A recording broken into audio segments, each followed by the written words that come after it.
Whoops, I was supposed to stop, but that's not going to happen to you because we're going to go through the entire brake system today on Tech Garage.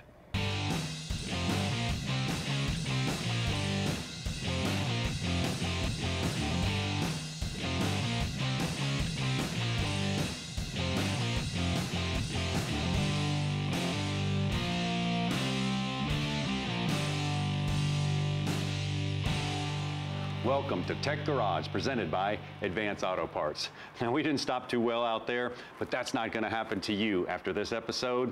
We're going to take you through brakes from the front of the car to the rear of the car. We're also going to talk about wheel bearings and wheels that are associated with the brake system. Now, we have to start out with the basics though. We're probably pretty confident when it comes to brake components, but you know, a little review will never hurt. So let's start right here with disc brakes. This is a disc brake system. Why? Because this is a disc brake rotor right here.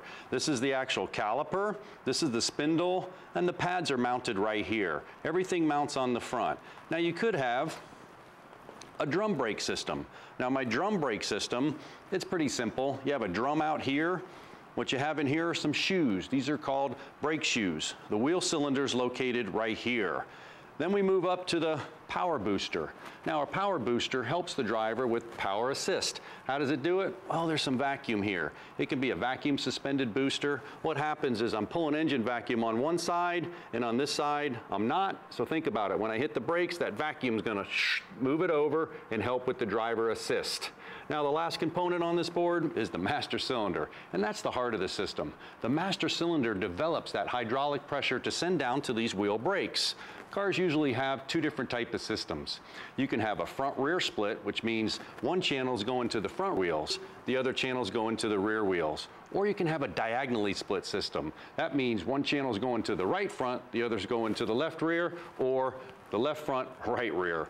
But either way, it develops the hydraulic fluid that sends down to either the caliper or the wheel cylinder to activate the brakes. Now we need a couple more basics. If you come down here with me, there's a term I want to show you, and that's coefficient of friction. Sounds like a pretty big term, but it's pretty simple. Coefficient of friction is two materials rubbed together. It's going to be a number. What we get here is a piece of sandpaper. So if I take a piece of sandpaper and I drag it across this table, it's really hard to push across the table. In turn, if I take this ice, it slides right across. What's happening here is we want a high coefficient of friction on our brake system. In order to get a high coefficient of friction, we're gonna have to have the pads mating with the rotors really well, the stopping surfaces. We wanna make sure the rotor surfaces are cut right, the drums are cut right. We wanna make sure our pads are in good shape. There's a lot to it because brakes have to dissipate the heat. Turns the kinetic energy that's spinning into heat energy. Heat is a big enemy of the brake system. So what we see here is gonna put into practice when we get on the car, but the first thing we need to look at is the disc systems.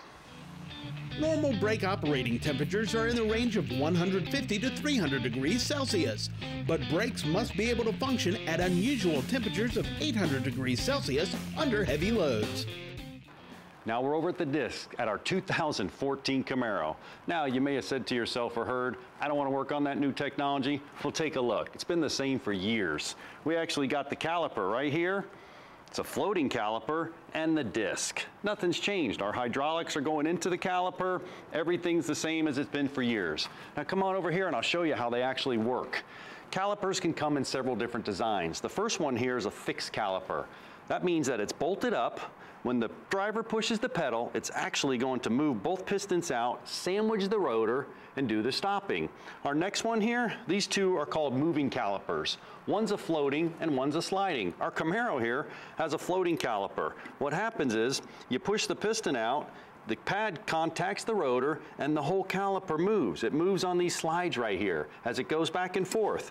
The front pad's gonna contact, and then the other one is. This is a moving caliper. Now you can have a floating one, or you can have a sliding caliper. Our sliding caliper just moves back and forth on slides versus the pins, these slides right here, as it moves forward and it moves back. But it's gonna contact the rotor the same way. The piston moves out, slides, both pads squeeze the rotor. Now the last one we need to put a little attention to here is our rear calipers. If you have rear calipers with an integral parking brake here, beware. Some of them have to be turned back in and pushed at the same time. You're gonna have to go get a special tool. You know, you can go down to a parts store like Advance and pick up one of these tools. You turn and you push. If you don't, you're gonna do damage to that caliper. Now you wanna go out and get some Ultra Lube. It's very important, and we'll see that later when we're doing the actual brake work, to make sure that these slides move. If these slides don't move, you're gonna have premature inboard pad wear because it's not allowing the outboard pad to contact the rotor.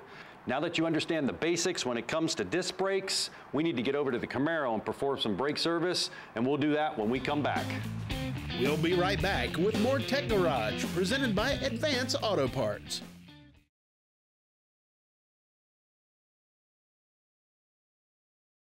This edition of Tech Garage is being brought to you by Advance Auto Parts. Let's get you back to the garage. GRI Engineering and Development, manufacturers of CarQuest Wherever Platinum Professional Brake Pads. ARP, the world leader in fastener technology. And by Race Gas, get more out of your engine. Welcome back to Tech Garage, presented by Advance Auto Parts.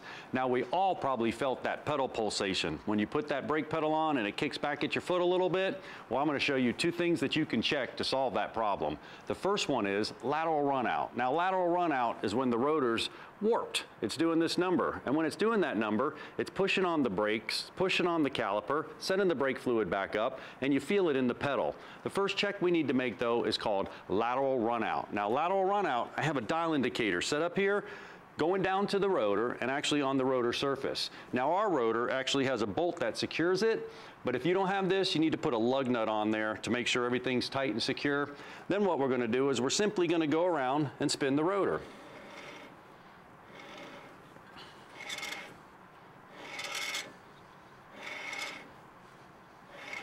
And you can see the dial move. If you have anything more than 3 thousandths of runout, that's gonna cause pedal pulsation. You'll feel that. Now another one, if you come over here with me, I'll show you. This one's called thickness variation, or sometimes called parallelism. Now what I'm gonna do is I'm gonna take this rotor and I'm gonna put it up on its side, and you can take a brake micrometer, and you can simply go to 8 different places about the same depth around the rotor. And what you don't want is any thickness variation any more than 5 10,000ths. That's less than 1,000ths. Well, you can have lateral runout and no thickness variation. Thickness variation is where the rotor goes in and out like this. So you need to make both checks, and that usually causes the pedal pulsation. Now, just as important is the discard thickness. Now the discard thickness is stamped somewhere on the rotor. This one happens to be right here. Minimum thickness. When that rotor falls below that thickness, throw it away. It's not safe, that's it. It can't dissipate the heat anymore. So you have to get rid of the rotor. And you can see this one here.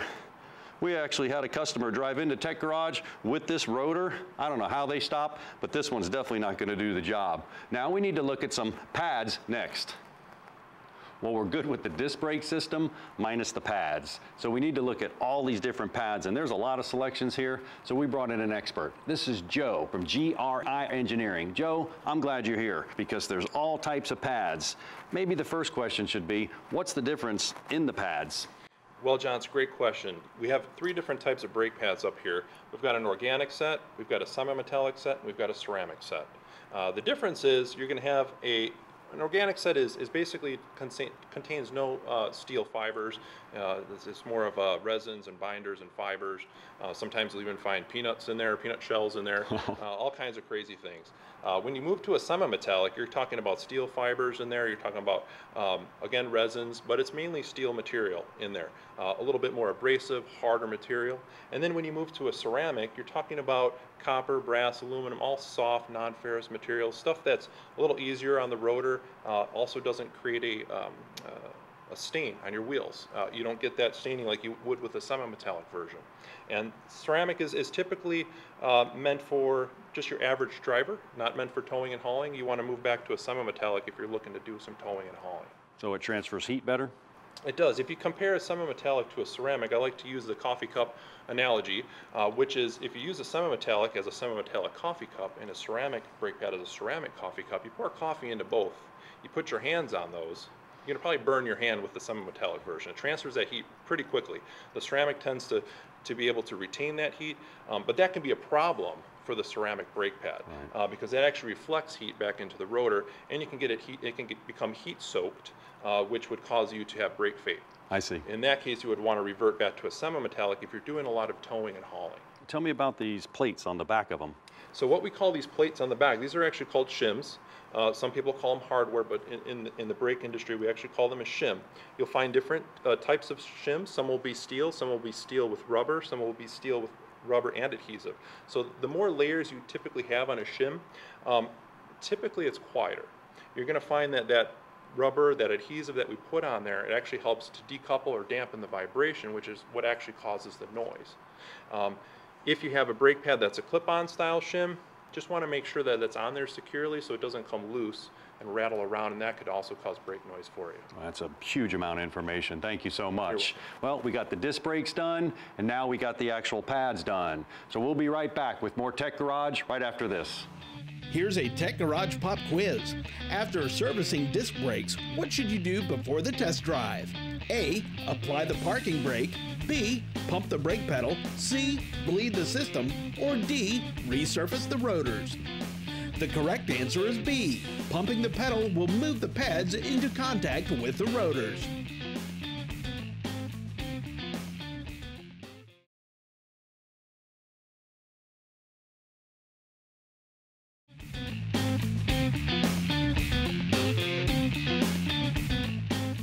Welcome back to Tech Garage. Now we took our Camaro out and we brought in our pickup truck because our pickup truck has drum brakes. Let's take a look at two types of drum brakes. The first one I want to show you is right here. This is called a leading trailing drum brake system, and it has the shoes right here. It's got a big spring that goes along the bottom. It's got the adjusters right here and the wheel cylinders located right here. Now it's leading trailing because the anchor's on the bottom and the wheel cylinders at the top. Shoes are about the same length. What's going on here? Well, when the brakes are applied, it's called a wedging effect. It gets caught up in the drum. When it gets caught up in the drum, the heat then transfers into the drum, out of the drum, and we stop the vehicle. Now come over here and I'll show you our other one. This one's called dual servo brake systems, a little bit different. Sometimes they're called Bendix brake systems, but what we have right here is you got a primary shoe, which is smaller than the secondary shoe. And that's important because the primary shoe always goes to the front of the vehicle. Secondary shoe is going to do most of the stopping, and I'll show you why. What happens is when you apply the brake, the wheel cylinder comes out. When the wheel cylinder comes out, the primary shoe is going to contact the drum. And when it contacts the drum, it spins around, transfers the energy through the star adjuster over to the secondary shoe. And then the secondary shoe gets wedged in the drum and does most of the stopping. Now, same components. You got shoes right here. You got the wheel cylinder, but you notice the anchor's at the top. On the leading trailing, it was at the bottom. You got associated springs and hardware and our star adjusters right down here. Also, we have a drum. Now on my drum, we have a discard thickness. Once again, 9 inches, 598 thousandths. Drums get bigger, rotors get smaller. So if this drum starts getting above those specifications, you need to throw it out because it can't transfer any heat anymore. Now that's a good look at two different types of drum brake systems. I'll show you some tips on servicing them. Here are some of the advantages of drum brakes.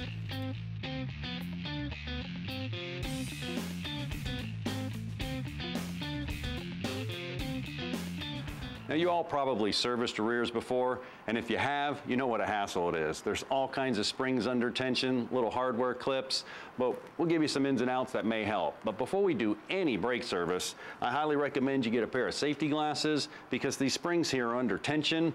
Mine have safety lenses inside, so I'm fine. One other thing is take out your cell phone. Everybody has a cell phone, or get yourself a camera and take a picture of the other side because there's so much going on here. If I took it all down, I really didn't remember where it went back together, I'll have the picture to reference. Now there's two types of service. We can take this all apart, replace the brake shoes themselves, or you may just want to do a service on them, just clean them up and adjust them. Now one of the causes of a low brake pedal are the rears are misadjusted. The front does about 60% of the braking and the rear doesn't do too much, so they're not going to wear out as much. So you can just get you some brake clean up all the shoes, clean up all the associated hardware, lube a couple spots here on the backing plate, adjust them up, and your pedal will come up a lot. But if you were to service it, what you need to do is go ahead and get you some tools. This one here's brake spring tool, and this is almost essential, and I'll show you why. This spring's under a lot of pressure. So if I was to take this spring off here, I could hook it, pull it, and pop it off. Now, to put it back on, I just flip the tool around the other side. That's a pretty far stretch, so what I want to do is come on here and pull it all the way till it pops back on. These springs all work the same way. So that brake spring is a good tool.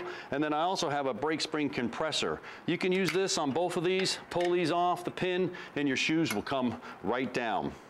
Also, you may have a tool like this, brake spring pliers. Does the same job, just flip it around the other way.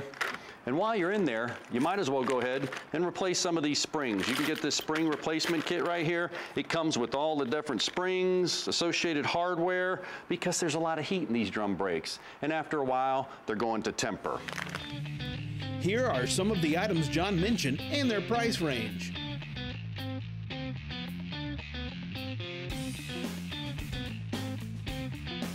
We'll be right back with more Tech Garage, presented by Advance Auto Parts.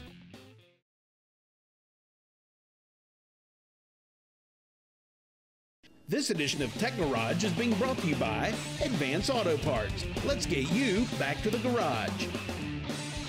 GRI Engineering and Development, manufacturers of CarQuest Wherever Platinum Professional Brake Pads. Stage 8, the world's best locking fastener. And by Custom Auto Sound, the originator of classic car OEM fit radio since 1977. And now the email question of the week, presented by Advance Auto Parts. John, we've got an email question here from one of our viewers in Lansing, Michigan. Dustin has a brake problem. When he attempts to hold the brake pedal, it fades all the way down to the floor.